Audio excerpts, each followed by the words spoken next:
Good evening. Welcome to Huckabee Today. Now, if you've watched before, you've heard me say that we bring on guests who are smarter than I am. That's not really that hard to do. We also get folks who are more knowledgeable, as one of the viewers wrote in an email. And tonight we have a guest who certainly fits that bill, although he is doing it with a little help. He's a big believer in artificial intelligence, AI as most of us would call it, and you've certainly heard a lot about it, though most of it is generating an extraordinary level of fear. We'll find out if that's justified. Of course, fear of something artificial, that's legit. Fear that computers will maybe take over what we do and turn us all into basically servants of the robots. And maybe some people even fear that the world will come to an end. But what about hearing the positive side of AI and how it could help provide even some major breakthroughs if launched in the right direction? Maybe it could straighten out our education system that now teaches that boys can just imagine themselves to be girls, that colonialism ruled the world and ruined it, or that Israel is on the wrong side of history in the Middle East. Could it help businesses with better productivity? Could it help us build homes that are more efficient or run our electric systems so that they use less power? And what about saving lives? Could AI help cure some of the diseases that scientists have grappled with for decades? Well, our guest tonight has spent a lot of time on these issues. He sits on a Senate committee that deals with all of the potential of artificial intelligence. We are joined by Senator Mike Rounds of South Dakota.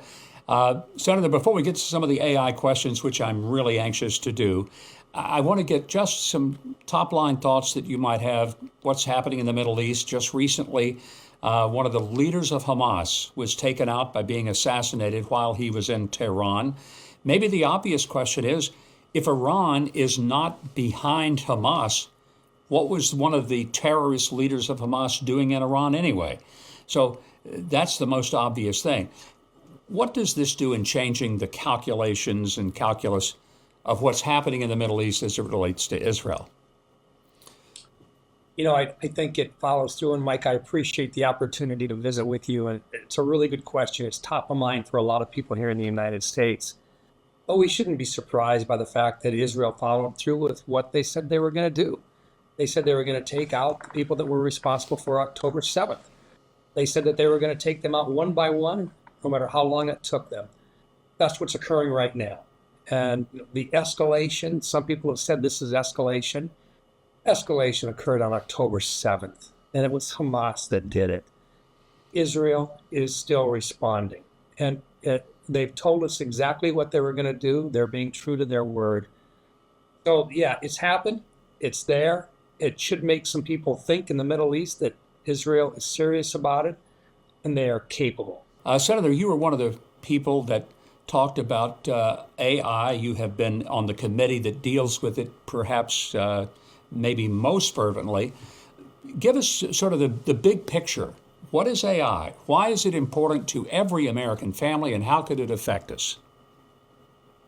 Great. Look, appreciate the opportunity once again to talk about it. And this is something which all Americans should really be excited about. Artificial intelligence, we used to call it machine learning. And then some of the folks that did it realized that there'd be more money in it if you called it artificial intelligence. But it means using computers that can make decisions really, really fast. And the better and the more data they have to look at, the better the decision-making process. It can make mistakes, and it can make really good decisions in a very short period of time, depending upon how well it's been trained. Now, and I'm just going to tell you right now, I'm not an expert at it. I'm probably in the third grade level on this stuff. But that's the way most people in the country are. There's a group of four of us who got together, 2 Republicans, 2 Democrats, and we said, look, we need to keep this on a bipartisan basis because this is too important to not keep America at the forefront. Artificial intelligence is not going away. If we don't stay ahead of it, our adversaries in China and in Russia and North Korea and Iran, they're going to do it. Now, we can either develop it using an ethical background and based upon our guidelines and our approach to life, or we can allow the folks to set the standards that live in Russia or China, which would be entirely different. So we want to do it in such a fashion that the guidelines for the development of artificial intelligence and the way that people are treated with it are based on American values. That's the beginning. Second piece on it is this. It is already being used in our defensive capabilities, both for offensive purposes and defensive purposes, the same as our adversaries. We can either have it stay that way where we're on top of it, but if our adversaries have better capabilities with the using artificial intelligence, meaning that they can make decisions on weapon systems and so forth faster, then they can defeat our systems. We can never let that happen. If you really want to deter aggression, it just means you got to be bigger and better and let the other guys know that you're bigger and better, and then they don't think about trying to test you. That's what it's about. So we're going to be investing some money in artificial intelligence on the defensive and offensive side for our the defense of our country. But even more than that, people are seeing it right now in all sorts of commerce. You see it in financial services. You'll see it in the way that we control our utilities. That's happening today as well. Energy development, the same thing is going to be occurring, but also in a couple of other areas. You see it in social media, and not necessarily in a positive light. What you see there are people manipulating processes by telling people that lots of people are interested in certain subject matter based on the number of hits that some of our social media get. But a lot of that can be manipulated using artificial intelligence. We've got to make sure that we use guidelines that restrict that and limit that. We also want to make incentives so that the fastest and best systems for collecting data and using data reside here in the United States. Two things have to occur. You've got to have both open source databases, meaning everybody can contribute to it and everybody can access it. And you've got to have some proprietary databases, which is a whole lot of information, but it's of a very sensitive nature, whether it be for defensive purposes or for healthcare purposes. Look, going forward, I think the quality of life of people that live in America is really going to be impacted specifically with regard to healthcare. If we do this right and we make it available through Medicare and Medicaid for fighting cancers, or delaying the onset of Alzheimer's, delaying the onset of Parkinson's, we can do that efficiently. We can improve the quality of life because of the decision-making process about what works and what does not work in a much faster method than traditional medicine can do.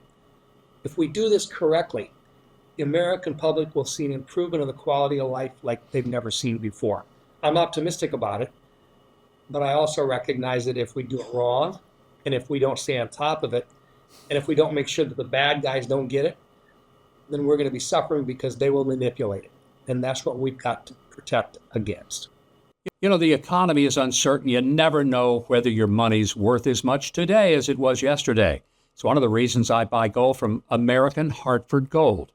American Hartford Gold has earned a 5-star rating and an A+ from the Better Business Bureau. Be sure to tell them Mike Huckabee sent you.